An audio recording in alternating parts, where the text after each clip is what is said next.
Hey, beautiful beings. I wanted to share an experience I had this week that is a really good example of what I'm teaching men in the Tantra world that I am in, and in correlation with the five love languages. So, the five love languages, which are everyone has a different lineup, so it's good to find out what you are by taking the quiz if you're interested. But they are touch, which is my number one love language, verbal affirmation, acts of service, gifts, and quality time. So I was pointing out to my lover, who's a Latin lover, um, how he was meeting all five of the love languages in this one date that we had this week. So I was just so tickled by it, um, because it's so effective, so successful. So men and women, this is how to make a date fantastic. So you don't even have to necessarily know what their top love language is if you do all five of them so that they're all covered. Because, like in my case, even though touch is number one, all five score very equally, just within points of each other. So I love all of them and I do all of them. And I remember I shared this once in a video because I had a 28-year-old in my life, bless his heart. He was also a Don Juan. And I was pointing out to him how he did this very thing as well. In that case, like, he actually dressed up in costume for me, which is something that, I do all the time. And so I was just tickled to death to have a man dress up in costume for me for a change. And anyway, this is like another really obvious experience that I thought, oh, this is such a great example to share, because when he came in, he was bearing gifts, which, what a great way to make an entrance, right? And to make a first impression, even though we've known each other for years and we've built and established a connection. Um, it's what keeps it alive and thriving, is to be doing these things as if it was the first time. So he came in with flowers, and one of them was a rose. And he also, he had stopped off at the grocery store on the way over and said, I'm going to get a cold drink. Do you need anything? And I said, actually, I did run out of pesto, and I love pesto, and I use it almost daily. So he brought me some pesto. So I was tickled with that.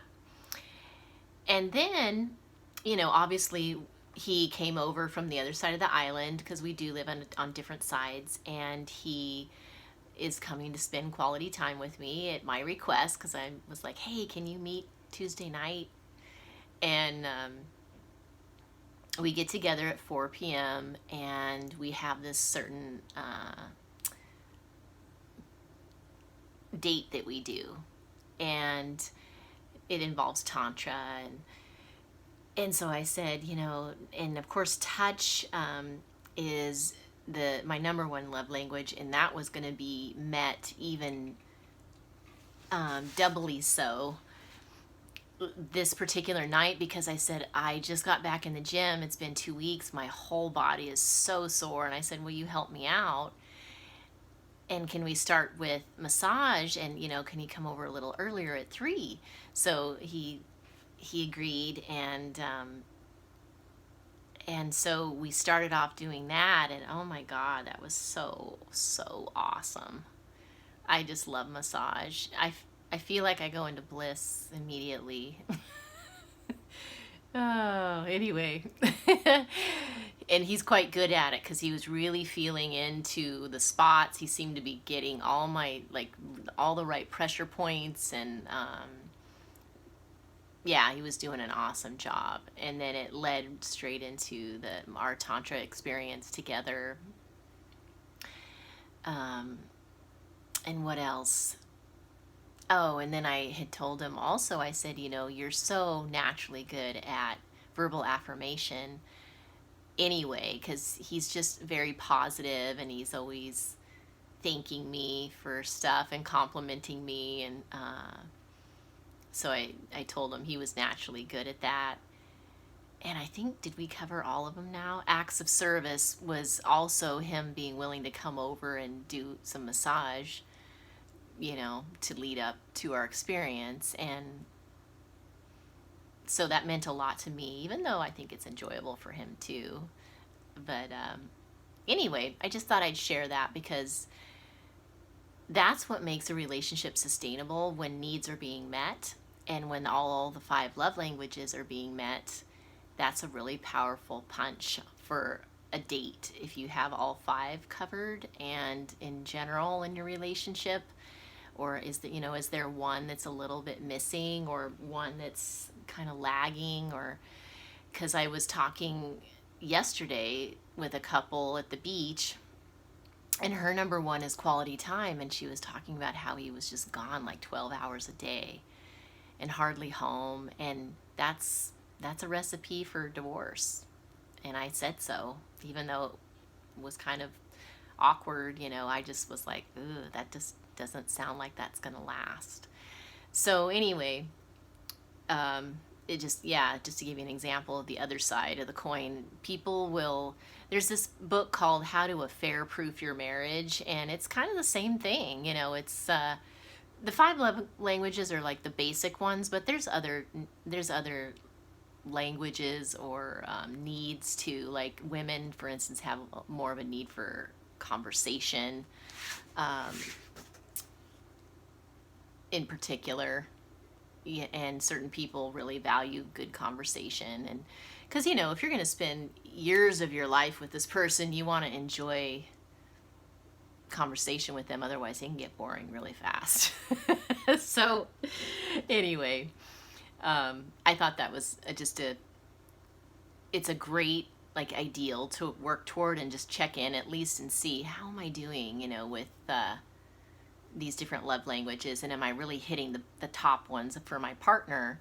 Because what happens is, if you don't, they will go look and get those needs met somewhere else eventually. Because in this case of this woman friend of mine, she's not going to just live with her husband being gone all the time for years on end, and without being like, hey, we need to either fix this or I'm out. I need to find someone who wants to and can spend more time with me and not just be working all the time. And so oh man, my hand from holding the stick. Yeah, so just keep that in mind too. If you know that you're kind of lagging, or you've gotten indifferent, or you've gotten lazy, eventually she's gonna, or he's going to, get their need met somewhere else from someone who will show up for them. And so if it's not you, it'll be someone who is willing to show up in that way. And it's just good to know, because they're basic needs, and you can't really go without basic needs being met for too long before you just start having a wandering eye, or wanting to back up and date other people, go have an open relationship version of things or something, in order to fix and have your needs met better. So anyway, hope you appreciated that insight for the day, because I know I'm really passionate about it. I love it when it shows up and happens naturally like that, and I really praised both those men. Those dates were top notch and really lit me up. And they weren't even trying, it just was happening naturally. But we can easily make those things happen on a regular basis if we choose to.